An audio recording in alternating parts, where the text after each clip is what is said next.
Olá, estamos começando mais um episódio, mais um capítulo do nosso podcast Maria Rica, esse movimento de antifraca. Seja muito bem-vindo, seja muito bem-vinda a estar com a gente nessa dose semanal de conhecimento, de empoderamento, de você levar aí adiante mais coragem de seguir aí os seus planos, não é mesmo? Hoje estamos aqui mais uma vez, mais um sábado com a nossa antifraca Veridiana Cavalieri. Tudo bem, Veri? Tudo, Lívia. Seja muito bem-vinda ao nosso bate-papo nesse sábado, né? Você também. As pessoas devem estar aí, talvez em suas casas, talvez escutando o nosso podcast, fazendo uma caminhada, já imaginou? Claro. Que coisa boa, né? Sair daqui, principalmente hoje, com um tema tão relevante, sair desse podcast com exercício feito, e com informação e com uma transformação pessoal. Que coisa maravilhosa, não é? Isso mesmo, até mesmo porque hoje o nosso tema é sobre relacionamentos e é um tema muito abrangente, né? É um tema muito bom. Você tá curiosa, Lívia? Nossa senhora, é demais!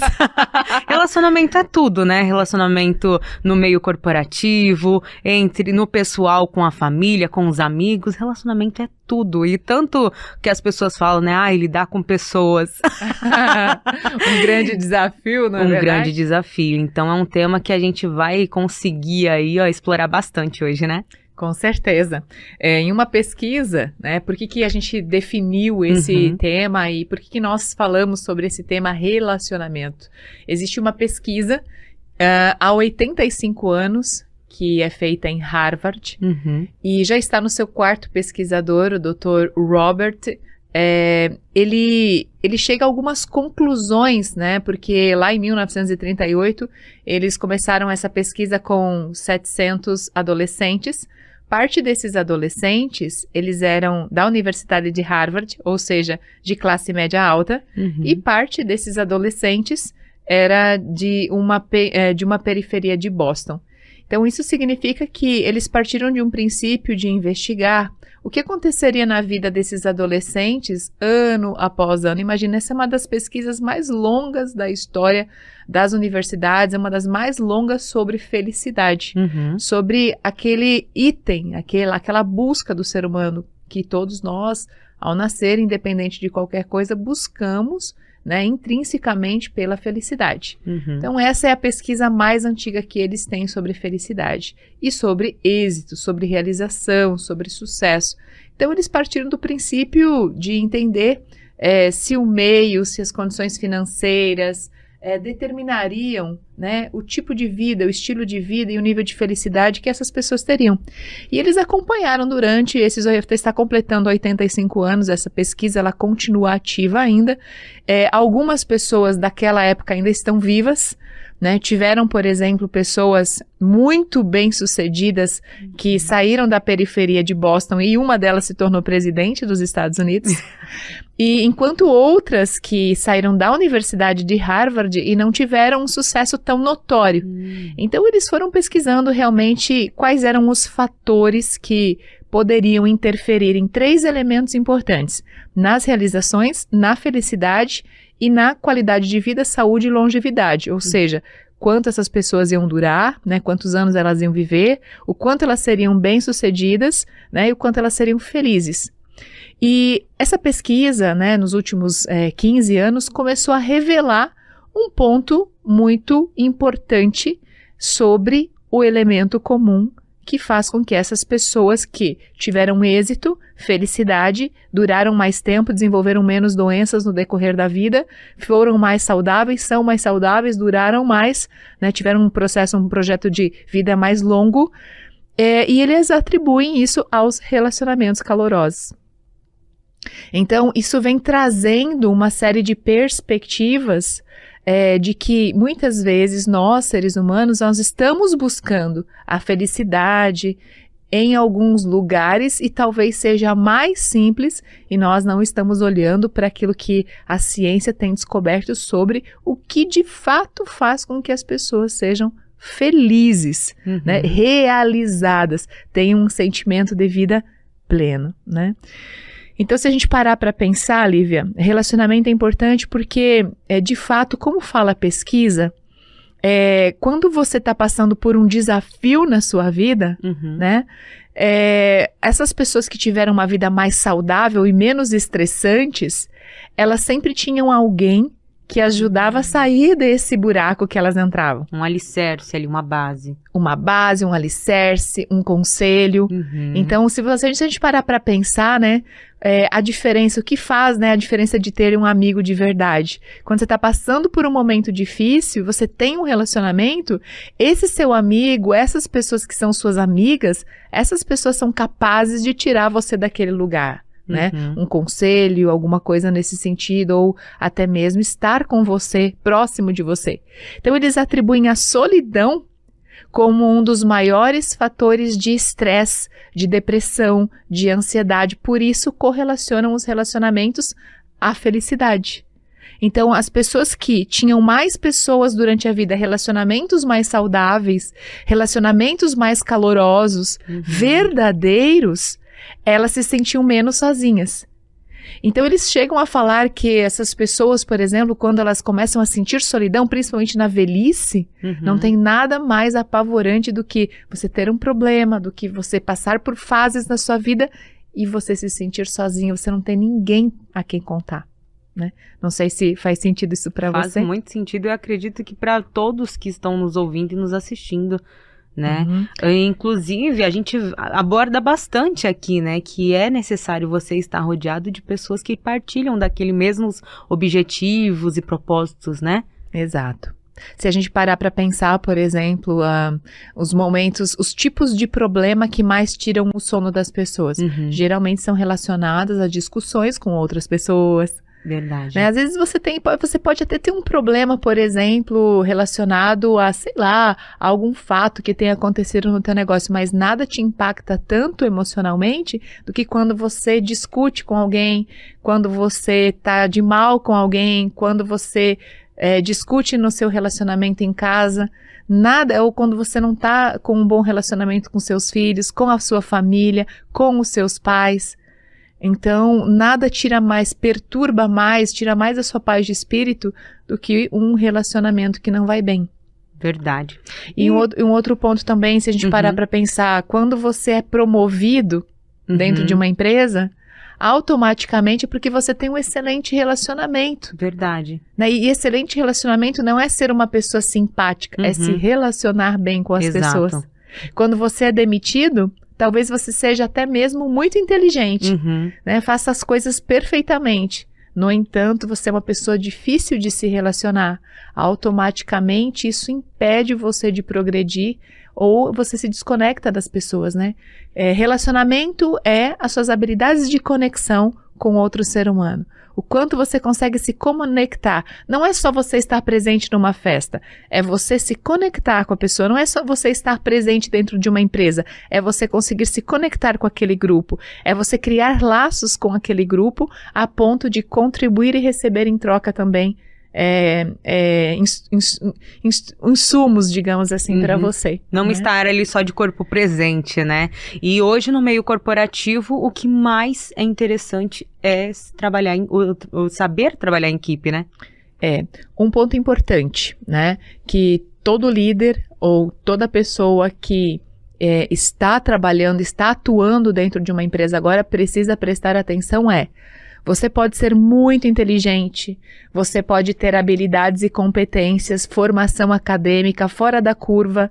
No entanto, se você não souber se relacionar em time, se você não souber se relacionar com as pessoas, muito provavelmente que você vai precisar atuar em coisas que você faça sozinho, e isso praticamente não existe. Então, muitos profissionais são inteligentes, competentes, bem formados, no entanto, têm muitas dificuldades de trabalhar com pessoas em equipe, fazer conexões, se conectar, se engajar, criar vínculos, criar laços, né? Meio que se misturar, criar uma massa homogênea com as demais pessoas do círculo. Então, para quem quer crescer profissionalmente, essa dica é uma dica preciosa de ouro, digamos assim, Lívia. E como a gente está falando de relacionamento, Veri, quando o amor, o interesse acaba em um relacionamento, como fazer? Olha, pasmem, não sei se você sabe dessa informação, mas esse dado é alarmante, né? Esse dado é alarmante e muito preocupante. No Brasil, a gente tem um aumento exponencial nos divórcios, né? No último censo, a gente teve um aumento de 16% em relação ao censo anterior. Então, esse é um dado muito preocupante, né? Isso que nós viemos de um período pós-pandemia, que dizem que o maior índice de divórcios no Brasil foi nesse momento onde as pessoas realmente ficaram em casa e tudo mais. Agora, um dado ainda pior, a taxa de vida, né? O tempo de vida de um relacionamento no Brasil é em torno de 13 anos. 13 anos. É muito pouco tempo. Demais. E pior do que uma taxa de sobrevida, digamos assim, de um relacionamento de 13 anos, é que de todos esses divórcios, 50% deles envolvem pessoas dependentes. Ou seja, se ela é dependente, ela provavelmente tem uma faixa etária ali que está ainda numa fase de formação. Então, ela tem uma família dividida, 50% dos casos. Em 50% dos casos, você já tem uma divisão aí de família. Você muda a dinâmica de uma família. Então, antes de falar por que o amor acaba, antes de falar por que os relacionamentos acabam, é imprescindível colocar os fatos na mesa, né? Os fatos são esses, os dados são esses, né? Então, por isso que falar sobre isso é muito importante, né? E as pesquisas mostram quando quando os relacionamentos acabam, e existem 3 pilares importantes. O primeiro é quando a admiração acaba. O segundo é quando os interesses e os valores se perdem. E o terceiro é quando não existe mais uma conexão, um respeito às diferenças que todo casal ou que todo relacionamento tem. Então, são 3 fatores principais relacionados. Quando o John Gottman, que é um dos maiores pesquisadores de relacionamento do mundo, estuda casais que estão há 50 anos juntos, estuda casais que se separam depois de 40 anos, eles atribuem a esses 3 fatores todo e qualquer relacionamento que não funciona e que acaba. Primeiro, a admiração acaba. Segundo, os interesses e valores se perdem. E terceiro, a diferença, o respeito às diferenças, ele não existe o respeito às diferenças, existe dificuldade de se respeitar as diferenças. Então, explicando um pouquinho, né, sobre esse elemento, né, a admiração. O amor, ele é sustentado, digamos assim, podemos falar até no mundo corporativo, o amor, ele é sustentado pela admiração. Sim. Né? A paixão é aquele start inicial. E o que faz com que um relacionamento dure é a admiração. Puxa, eu estou com alguém que eu admiro essa pessoa. Então, o primeiro elemento é que as pessoas, com o tempo, elas deixam de admirar os seus parceiros. Num relacionamento de liderança é a mesma coisa. As pessoas deixam de admirar seus líderes. Quando elas deixam de admirar seus líderes pelos comportamentos, pelos valores que se perdem, esses seus líderes e liderados quebram o relacionamento se quebra na vida pessoal. Segundo ponto importante é que os valores e interesses se perdem. Por exemplo, o que sustenta um relacionamento são os interesses comuns. As pessoas têm um interesse comum, por exemplo, de criar uma família, de viver juntos, de construir um propósito de vida juntos. Em algum momento esse interesse se perde ou se diverge. Logo, o relacionamento se enfraquece. Valores compartilhados, isso é muito pouco falado nos relacionamentos. Valor compartilhado é meu modelo de mundo, que é importante para mim, é muito semelhante com aquilo que é importante para você. Logo, eu tenho menos diferenças, tenho menos desavenças. Então, quanto mais os valores de vida forem parecidos, congruentes, eles puderem se encaixar. Por isso é tão importante como a gente escolhe as pessoas que a gente vai se relacionar. Por exemplo, esse é um casal que começou a namorar agora. O namorado, ele tem os mesmos valores que eu, ele pensa da mesma maneira, ele vê o mundo com uns olhos muito semelhantes. por exemplo, ele gosta de estudar, ele quer construir uma carreira, ele quer viajar ao mundo, ele quer estudar, sei lá, fora do país, ele quer crescer. A parceira tem valores que acompanham, os dois acompanham esse dinamismo. Então, quando os valores são muito diferentes para um e para outro, já é um tanto quanto complicado. E um terceiro ponto é o respeito às diferenças, que diz John Gottman que 64% dos conflitos estão relacionados a questões, às diferenças que temos entre um e outro e que muitos não sabem lidar. Um número bem alto, e o respeito é a chave, né? A partir do momento que você não tem respeito pelo seu colega, pelo seu líder, pelo seu marido, pela sua esposa, né? Já é um ponto crucial ali. Exato. É isso mesmo. E o que existe em um relacionamento duradouro? Bom, existem 3 fatores que sustentam um relacionamento duradouro, segundo John Gottman.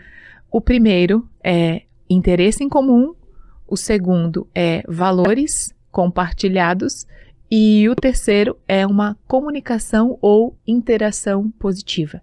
Então, o primeiro ponto é interesse comum, segundo, valores compartilhados e terceiro, interação positiva. Então, é muito poderoso isso. Ó, interesse comum é o interesse, é o propósito pelo qual nós decidimos estar juntos nessa. É para onde vamos juntos. E isso independente de ser um relacionamento pessoal ou profissional, né? Existe um interesse comum. O dia que o interesse de um começa a ficar muito diferente do outro, não dá mais certo. Valores compartilhados. Por exemplo, para a mulher, por exemplo, para mim é muito importante a liberdade. Sou uma pessoa que preza muito pela liberdade, por criar, pela vida profissional. E tá tudo bem, tem pessoas que não, tem mulheres, por exemplo, que esse valor liberdade, independência, não é um valor muito importante para ela, e tá tudo bem também. No meu caso, por exemplo, independência, liberdade é muito importante para mim. Imagine que o meu marido, por exemplo, tenha um valor que me impeça de viver essa liberdade. Que talvez ele tenha uma necessidade de, sei lá, controle, de segurança, né? Ele tem algum outro valor que para ele a mulher não pode ter essa liberdade. Automaticamente não importa quem está certo ou está errado, nós vamos viver em conflito.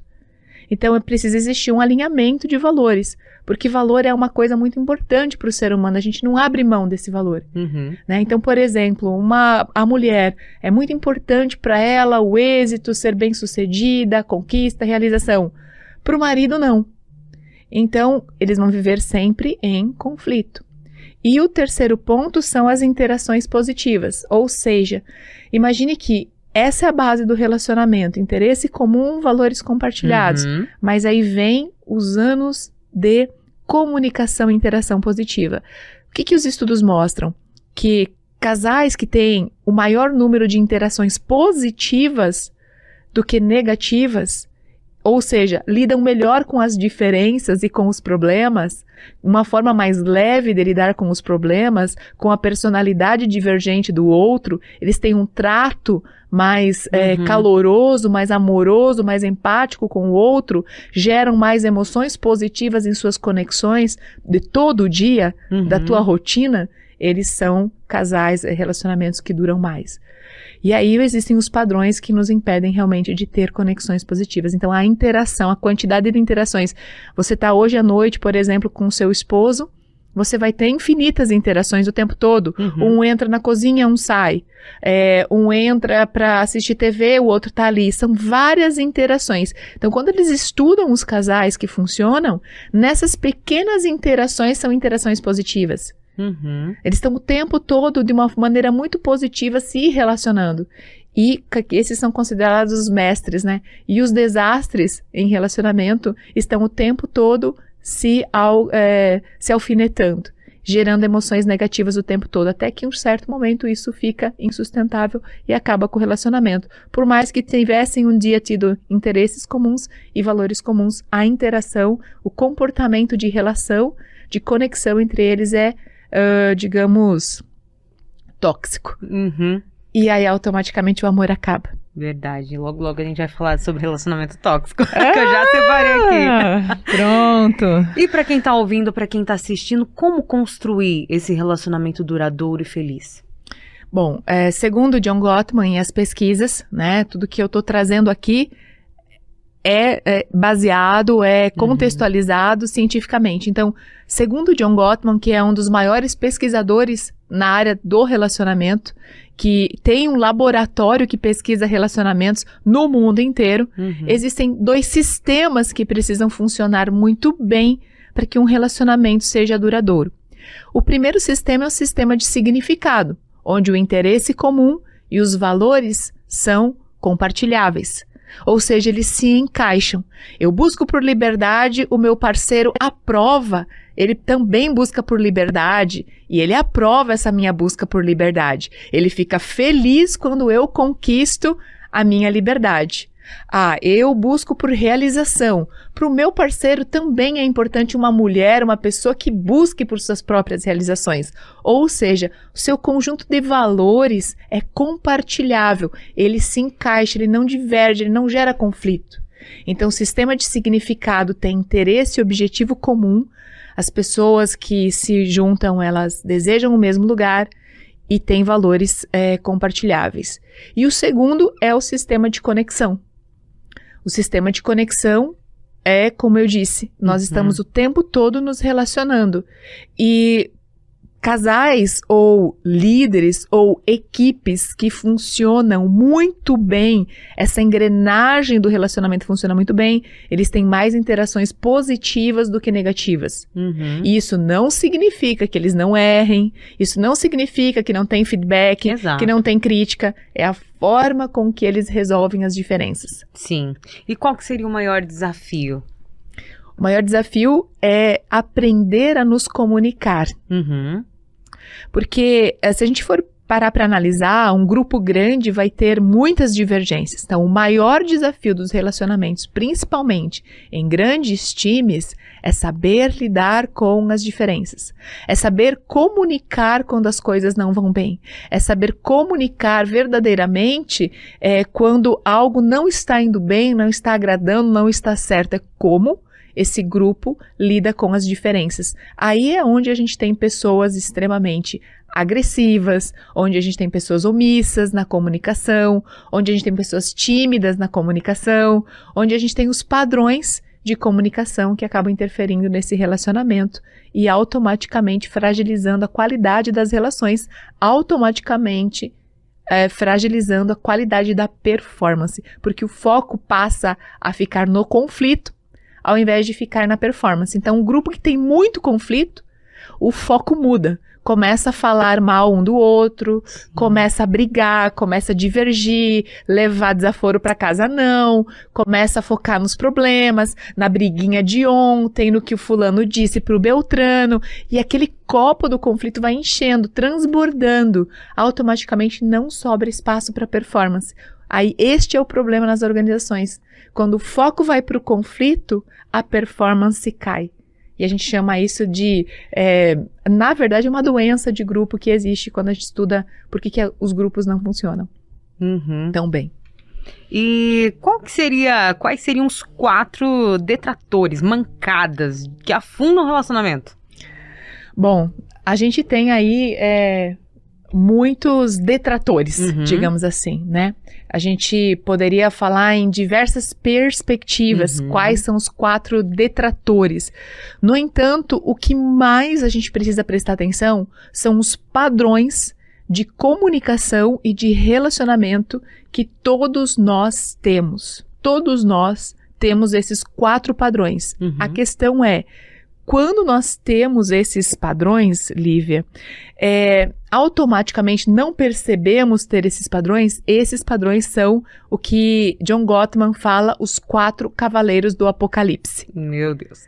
Que são padrões que a gente tem na nossa linguagem, na nossa forma de comunicar, na nossa forma de interagir com o grupo, que o líder tem, não importa o cargo, são padrões culturais que nós temos ao nos relacionar com outras pessoas, que são conhecidos como os 4 cavaleiros do Apocalipse. Acabam com os casamentos. Então, por exemplo, na pesquisa dele, ele percebeu que os casamentos que, mesmo depois de 40 anos, ou as pessoas não eram felizes, ou elas se divorciavam, um desses 4 cavaleiros, ou os 4 cavaleiros estavam presentes.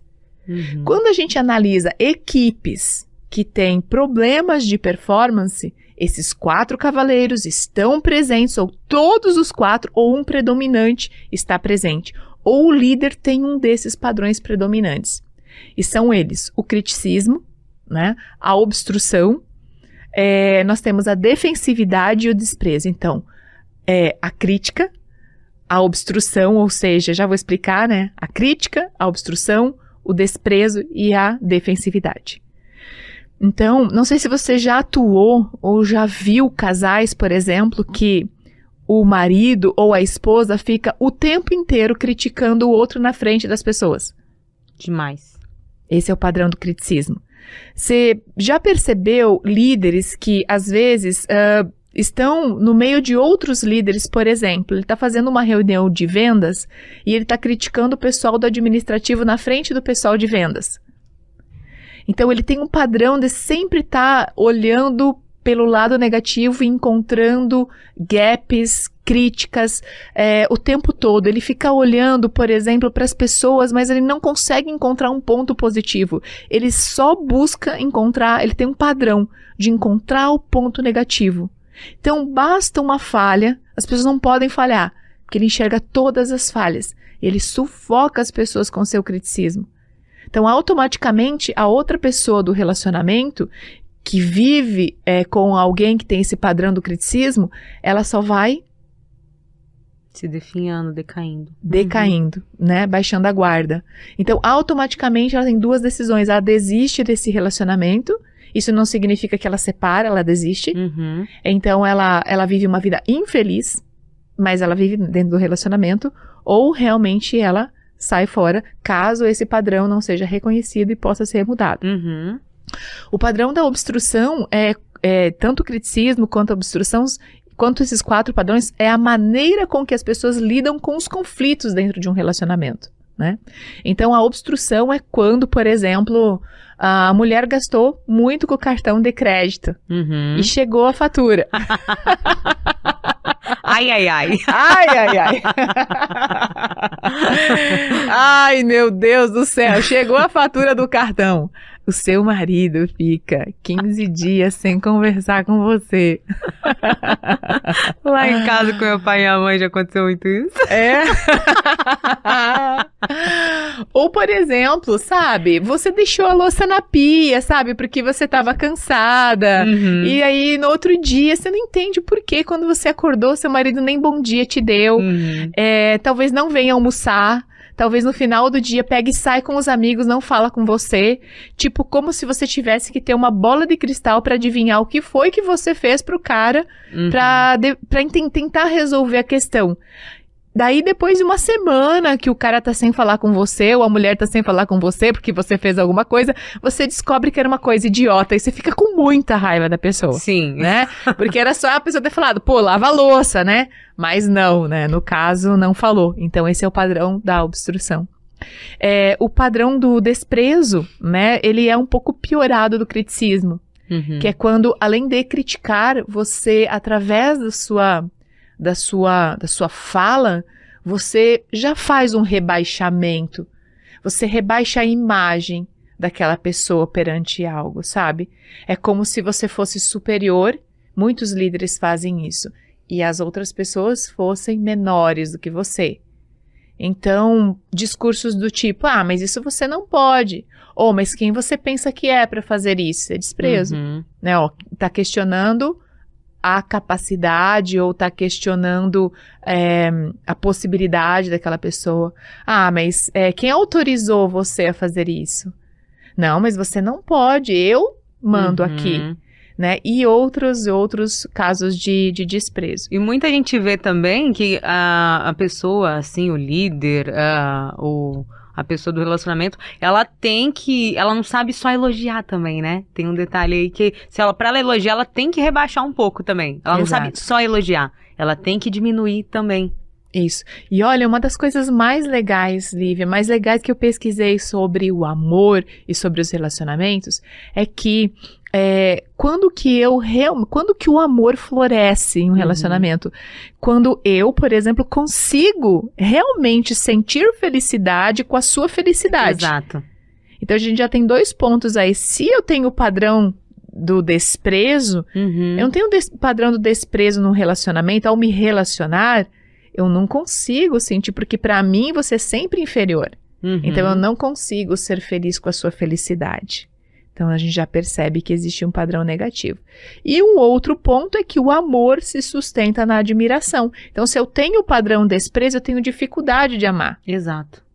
Certo? Porque eu tenho um padrão, um perfilzão, um jeitão. Eu tenho um condicionamento comportamental de desprezo pelas pessoas. É a forma com que eu me relaciono. Eu tenho um padrão comportamental. Eu não percebo que eu faço isso. Mas aí eu não entendo por que eu me afasto das pessoas. Porque, pela lógica, você só consegue se aproximar de quem você admira, amar quem você admira. Se você tem um padrão de desprezo, é meio contraproducente, né? Você conseguir amar as pessoas. Então, por esta razão, quem muito despreza fica solitário, né? Entendi. E um outro padrão, um dos mais graves no relacionamento também, que está relacionado com a evolução do casal, ou de um grupo, ou das pessoas, que é a defensividade. Sim. A defensividade não permite que as pessoas possam ouvir as críticas. Né? Por exemplo, meu marido chega em casa e fala: poxa, amor, por que você deixou a chave jogada aqui? Né? Por que você não guarda a chave no lugar da chave? Então, quem tem o padrão de defensividade, era o que eu fazia antigamente, eu dizia: poxa, mas você não viu que eu tô precisando cuidar das crianças agora? Ou seja, ao invés de você perceber que esse é um erro seu, você ataca o outro para justificar seu erro. E acontece muito, principalmente em relacionamentos tóxicos, né? Principalmente em relacionamentos tóxicos. Ou principalmente nas organizações. Por exemplo, quando você chega e diz: olha, sei lá, fulano, você não pode chegar atrasado. Não é permitido chegar atrasado. É importante que você esteja pontual. Ele fala assim: mas também aqui nessa empresa nada funciona. Ou também aqui nessa empresa a gente, sei lá, não acontece tal coisa que te gostaria que acontecesse. Então ele pega um outro contexto para justificar padrão defensividade, né? Justificar os seus erros. E vamos no foco do problema. Qual que seria a origem dos conflitos nas relações? A origem do conflito nas relações são os interesses e valores não compatíveis. É a origem, é a premissa básica. E isso faz com que, quanto menos compatíveis os valores e interesses sejam, mais divergências vão surgir. Mais conflitos vão surgir, principalmente na hora de educar os filhos. Verdade. Porque é na hora de educar os filhos que você vai querer fazer valer os seus valores, ou você tem até mesmo coisas que não são relevantes para você e para o outro é muito importante. Por exemplo, sei lá, uma coisa simples como educar o filho para gastar o dinheiro de forma adequada. Às vezes, para o homem, isso é muito importante. E a mulher não acha que isso é importante. E aí, tudo que o filho pede, ela dá. Tudo que o filho quer, ela dá um jeito, ela esconde. Né? Por exemplo, uma compra para o pai, porque ela acha que isso é bobeira. Uma simples coisinha assim pode gerar um grande conflito familiar. Ou seja, os valores daquele relacionamento, daquela família, não estão claros e bem alinhados entre os pais. E aí as pessoas não querem se encontrar na mesa do café para determinar o que realmente é importante naquela família. O que realmente a família vai seguir. Por quê? Cada casa, né, cada lar é constituído por pessoas que vieram de valores diferentes. Exato. Então, eles vão ter aí, sei lá, 50%, 60% próximo e o restante é diferente. Uhum. Então, onde que o John Gottman fala que existem os masters e os disasters nos relacionamentos? Disasters, adorei. Os masters, eles pegam esses 40% divergentes e alinham. Uhum. Os disasters tornam esses 40% o grande inferno na vida deles. Eles não alinham esses valores. Não, é a forma com que eles gerenciam essas diferenças. Eles não tomam decisões com relação às diferenças. Eles precisam reconstituir, né, a família de acordo com o que é importante para todos. Né? Então, a gente tem um critério, né? Primeiro é analisar as diferenças, alinhar as diferenças, respeitar e alinhar as diferenças. Na verdade, são 3 elementos chaves para resolver a questão. Analisar as diferenças, respeitar as diferenças e alinhar as diferenças. E as famílias não fazem isso porque elas não têm mais diálogo. O casal tem medo de conversar sobre coisas importantes. Então, quando a gente percebe que os casais que dão certo, eles não têm os padrões e eles têm um diálogo limpo, aberto, verdadeiro sobre o que é importante. E eles têm uma certa caminho do meio, eles se adequam. Os dois evoluem para um caminho do meio, para uma visão comum, para valores compartilhados. Então, não tem esse negócio de, é o teu pai que quer assim. Eu não concordo, mas é a tua mãe que decide. Então, isso causa um tamanho transtorno e problema na personalidade de quem está crescendo. Sem falar na questão do falar e o agir, né? Porque uma coisa é, filho não rouba.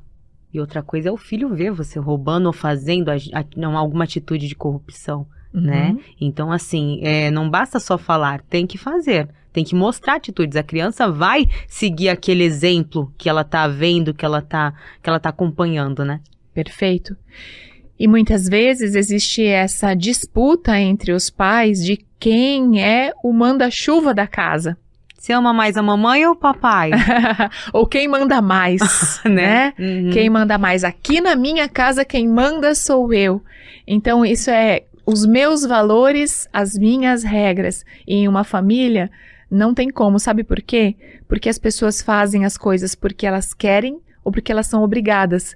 E quando você tem uma pessoa que é extremamente controladora, onde somente os valores dela e as regras dela valem, as demais seguem, mas não seguem porque querem, seguem porque têm, porque são obrigadas. E isso já gera um distanciamento emocional, uma discordância e gera conflitos, porque a partir do momento que essa pessoa ganha um pouquinho de liberdade, ela vai fazer da forma com que ela quiser, um filho, por exemplo, da forma com que ele quiser.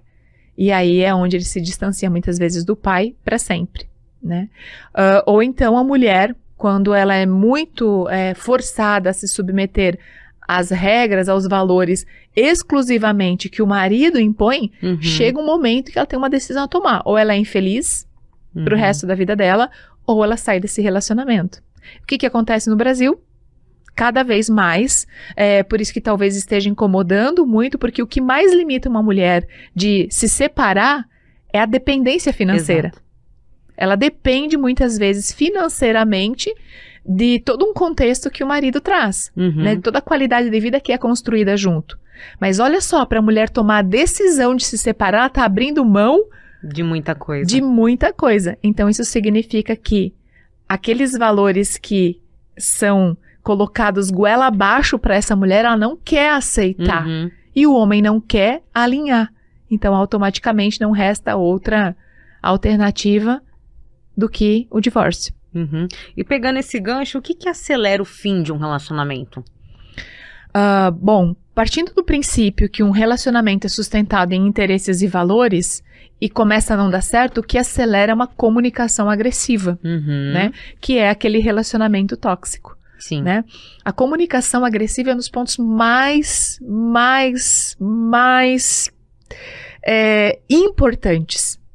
Porque se eu casei com uma pessoa, ou se eu comecei a trabalhar num lugar, é porque interesses comuns existem, valores compartilhados existem. Então, por quê? Por que que uma pessoa passa depois a não admirar mais a outra? Por que que uma pessoa quer ver qualquer pessoa na frente, não quer ver o ex-marido, não quer ver a ex-mulher, né?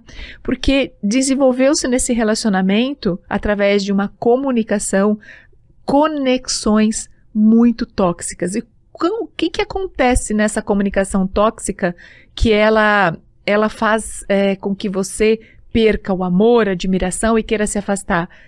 Geralmente está na comunicação agressiva. Uhum. O que que é uma comunicação agressiva? É quando você gera emoções negativas no outro, impactos negativos o tempo todo na vida do outro, nas interações.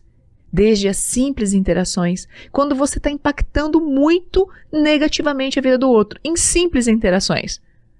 Em muitos casos, a pessoa tem um padrão, por exemplo, ativo, destrutivo e não percebe, que é simples. Por exemplo, o homem chega em casa, a mulher está em casa e tal, esperando o marido. Ele chega em casa, ele nem deu boa noite, ele já fala: por que não deram água para os cachorros? Por que tá sujo tal lugar? Ou ele senta no jantar para jantar, ele, em vez de ele apreciar tudo que tem na mesa, poxa, hoje o pão tá seco. Poxa, esse queijo tá estragado. No dia na manhã que ele acorda para tomar café, ele vai pro toalete fazer seu higiene, ao invés dele aproveitar o momento, ter uma vida boa, ele já começa a reparar o que tem de errado. Poxa, não foi limpado o banheiro ontem. Então, ele tem o tempo todo essa visão, a gente chama das bolas, né, num jogo, né, num jogo de tênis, né, ele está sempre olhando para a esfera negativa das coisas. E vai ficando tóxico, vai ficando uma comunicação agressiva, ativa, porque ele fala, ele expressa, e é negativa. Ou então ele tem uma comunicação passiva. Esse é o pior, tá? Esse é o pior tipo de comunicação que existe. Passiva destrutiva. Que é quando a pessoa ignora você. Você chega num lugar, ela dá a mão e não olha seu rosto. Ela não fala com você. Aí chega uma outra pessoa, ela fala com essa outra pessoa, dá boa tarde, dá bom dia. E às vezes você vê um casal, por exemplo, o marido, ele quer emocionalmente, ele quer punir a mulher porque eles estão num desacordo em casa, aconteceu alguma coisa que ele não concorde, uma discussão, e eles saem, vão para o restaurante, vão para uma roda de amigos. Uhum. Ele, com as outras pessoas, ele conversa, normalmente a mulher dele, ele ignora. Então, passiva-agressiva é que ela ignorar a pessoa, fazer de conta que ela não existe. E são padrões. E a gente vê esses padrões o tempo todo, né? Muitas vezes a forma passiva também é quando a mulher chega feliz para compartilhar, para contar alguma coisa, e o outro nem dá bola, nem dá atenção, do tipo... sei lá, você chega, por exemplo, para o seu namorado e fala: olha, hoje fiz um programa super legal na rádio e tal, tive muitas mensagens. Como que é a qualidade dessa interação quando você compartilha? Vamos dizer que o seu namorado fala para você o seguinte: você chegou a ver se o seu carro tem gasolina? Uhum. Tipo, ele corta você, vai para outro contexto, ou ele nem dá atenção, pega no celular, começa a mexer, não te dá moral. Passiva-agressiva. Então, você entende onde que começam as relações? Sim. Então, o que uniu vocês foi interesse comum no começo, filosofia, né? Todo relacionamento tem uma filosofia. Uhum. Todo relacionamento, ele nasce de uma filosofia, de um ideal, valores compartilhados, mas a convivência dela começa a pesar. Os padrões de comportamento, de convivência que nós herdamos de má educação, digamos assim, de respeito, cordialidade, sensibilidade, fala com o outro, começa a deteriorar os relacionamentos. Então tá, Veri, vamos dar uma pausinha, né? Porque falar de relacionamento aí tem tanta coisa pra gente falar, então a gente vai dividir em 2 partes aí. A gente vai encerrando por hoje. Porque a gente já tá com quanto tempo aqui? Sim!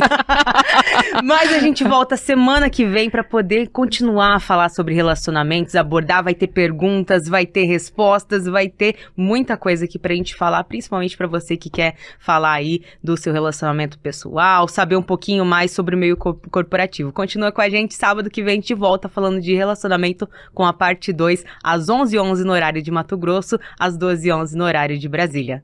Até lá!